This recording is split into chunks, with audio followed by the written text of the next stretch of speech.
Alright, Learning Guide 2, problem number 1. Write the equation in factored form, vertex form, and state all the fun stuff. So to start, let's write f of x in factored form. So let's pull that negative 2 out. What's left behind? X squared minus 2x minus 3. Check it. Could you multiply that negative 2 back in and get where we started? Yeah, negative 2 times 1 is negative 2.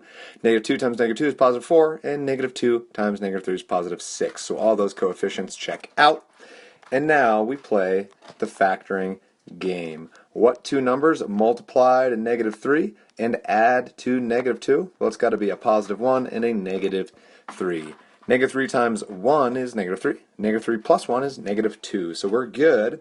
And this tells us that we have x-intercepts at x equals negative 1 and at x equals positive 3. Those are our x-intercepts.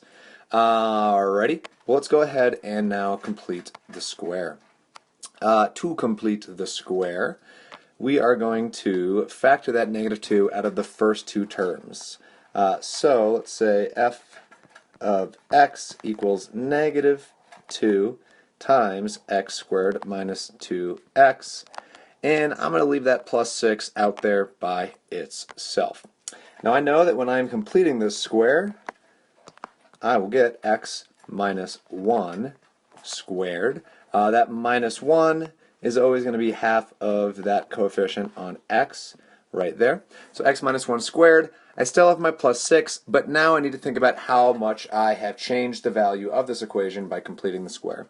Well, think about what x minus 1 quantity squared actually is. It is x squared minus 2x plus 1. So I have done this, which means I have a negative 2 times that negative 1, which means by completing the square I have actually subtracted 2 from this function. So to balance it, I will add 2 to this function. So I should have that right there. That means f of x, when the square is completed, will be negative 2 times x minus 1, quantity squared, plus 6 plus 2 is plus 8. So there's that. And that is telling me that my vertex are at the coordinates 1, 8.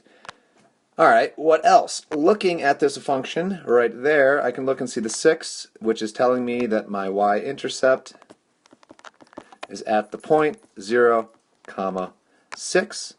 Is that everything? Yeah, that's everything. So let's just piece that all together. Vertex is at 1, 8. 1, 2, 3, 4, 5, 6, 7, 8. Going all the way up there.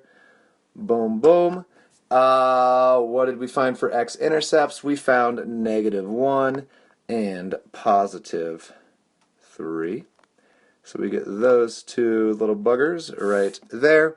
We found our y-intercept was at 6, so we get that guy. And freebie, we get that also. And now we can sketch in our parabola to the best of our abilities. Something like that. And there you have it. That should do us.